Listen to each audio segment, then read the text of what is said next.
Συγγνώμη και σε αυτό το βίντεο για αυτούς τους παράξενους ήχους που ακούγονται.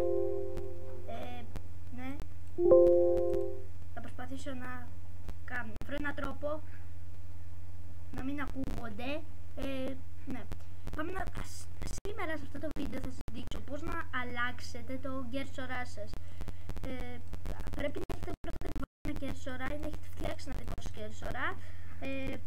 Θα σας έχω ένα link στο description που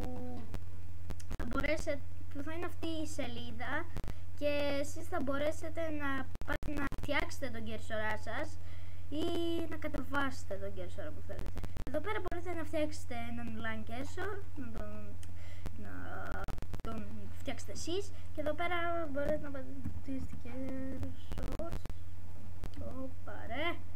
Cursor.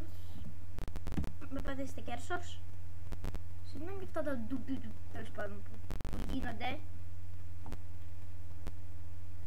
Αλλά κάτι παίχτηκε με το μικρόφωνο. Συγγνώμη πάντως. Και εδώ πέρα έχει ό,τι και όσο θέλετε. Έχει Minecraft και και αυτό εδώ πέρα. Εγώ έχω κατεβάσει αυτό. Τι ήταν αυτό? Τώρα εσείς πάτε εδώ πέρα. Όσοι έχετε Windows 10 πάτε εδώ στην αναζήτηση και γράφετε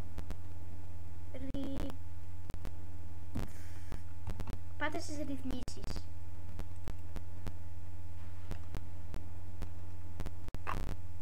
Δεν έχω δοκιμάσει στο Windows 10, αλλά ναι, πάτε εδώ πέρα που λέει συσκευές, νομίζω,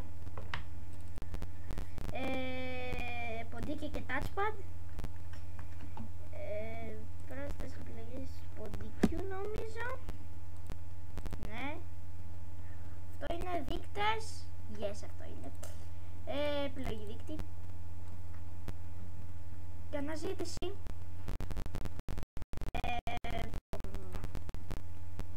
Ψάχνετε το δείκτη, ανάλογα που τον έχετε βάλει.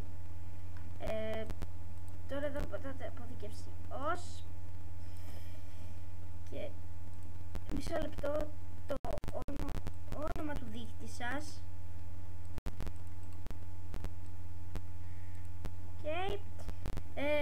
Τώρα πατάμε εφαρμογή και περιμένετε και OK. Λοιπόν, συγγνώμη τώρα για τους ήχους ξανά.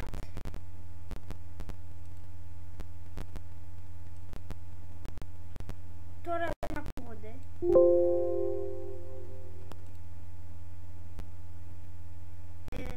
Στο επόμενο βίντεο μάλλον θα προσπαθήσω.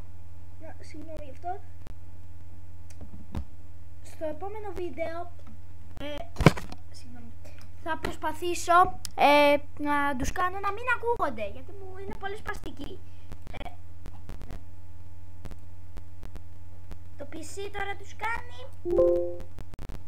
Ναι. Θα προσπαθήσω όμως στο επόμενο βίντεο, στο προηγούμενο είπα, θα προσπαθήσω βασικά στο επόμενο βίντεο να μην ακούγονται.